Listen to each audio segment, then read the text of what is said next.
Atensyon mga Filipino senior citizen, Universal Social Pension. May good news ngayong buwan ng Marso. Ito ba ay magiging isang ganap na batas na? Pag-uusapan natin sa video na ito. Hold up.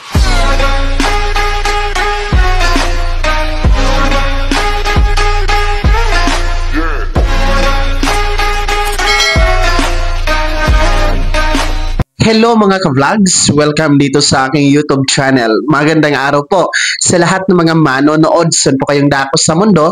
Kumusta kayo mga ka-vlogs? Eto ha, dahil last day na po tayo ngayon ng buwan ng February, abay, meron na bang good news ang Universal Social Pension ngayong buwan ng Marso? Magiging batas na ba ito? Yan ang ating pag-uusapan mamaya-maya, ang latest status.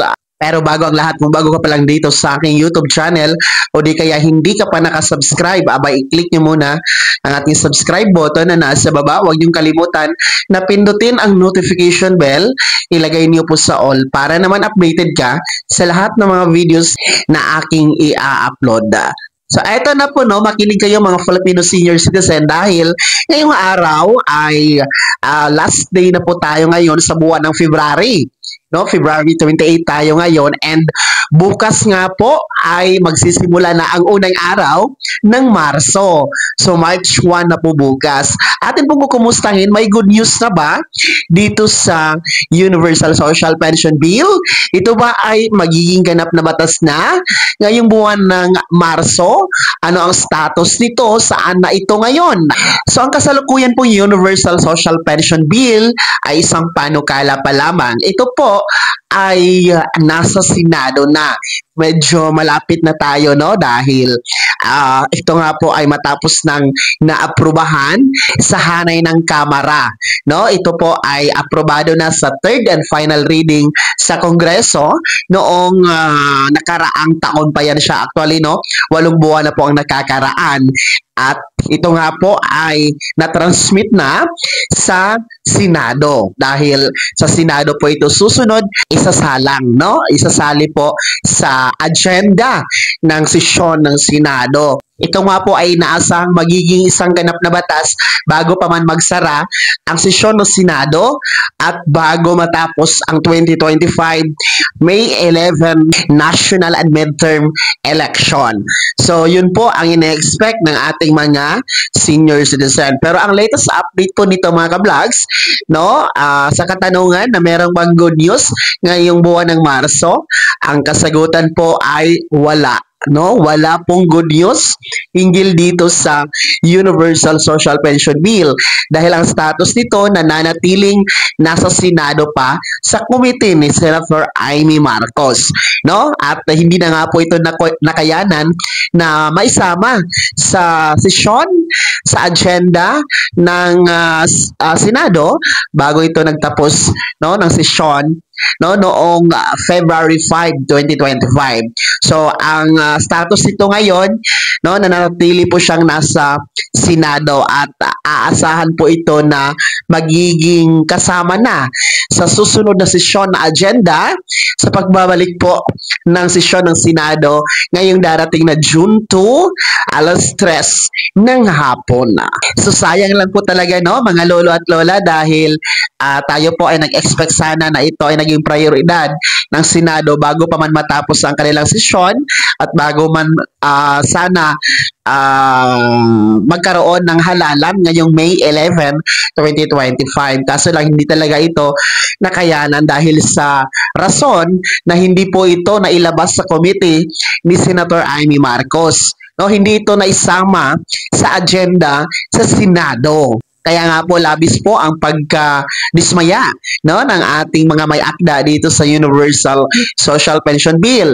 Yung ating United Senior Citizen Party List na si Congresswoman Milagros Aquino Magsaysay at yung ating Senior Citizen Party List na si Congressman Ordanes, no? At kung naalala nyo po, nagkaroon po ng pagtitipon ang mga Senior Citizen Party List na ito kasama ang ilang mga senior citizen sa labas ng Senado, no, bago po tapos ang sesyon ng Senado noong February 5 para ipanawagan ang sasabatas ng Universal Social Pension Bill. Kaso lang hindi lang talaga ito umabot, mga ka-vlogs. So ang pinaka-latest status niya sa ngayon, no, dahil ngayong sasabak na tayo sa buwan ng Marso, simula bukas, itong Universal Social Pension Bill ay nananatiling nasa Senado pa. So let's see, no? Tingnan po natin abangan natin sa susunod, no, na 2 buwan, June 2, sa pagbabalik po ng sesyon ng Senado, kung ito po ay maisama na po nila sa kanilang agenda at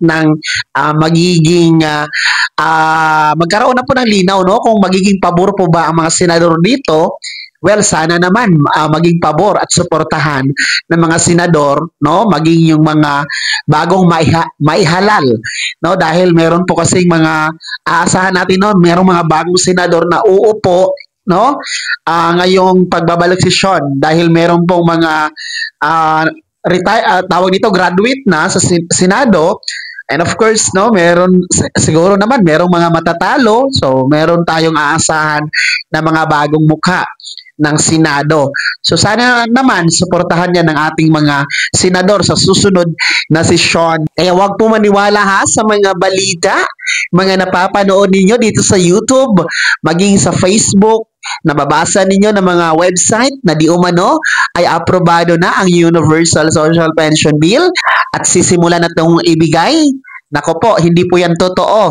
No, fake news po yan dahil uulitin ko, ito po ay nananatiling nasa Senado pa, panukala pa lamang po ang Universal Social Pension Bill. So antayin natin na ito ay maging isang ganap na batas para po magkaroon kayo ng pantay-pantay na pensyon buwanan mula sa gobyerno na nagkakahalaga po ng 1,000 piso bawat buwan sa lahat ng senior citizen, mayaman o mahirap, may pensyon o wala, no, indigent or hindi, lahat kasali, walang pipiliin.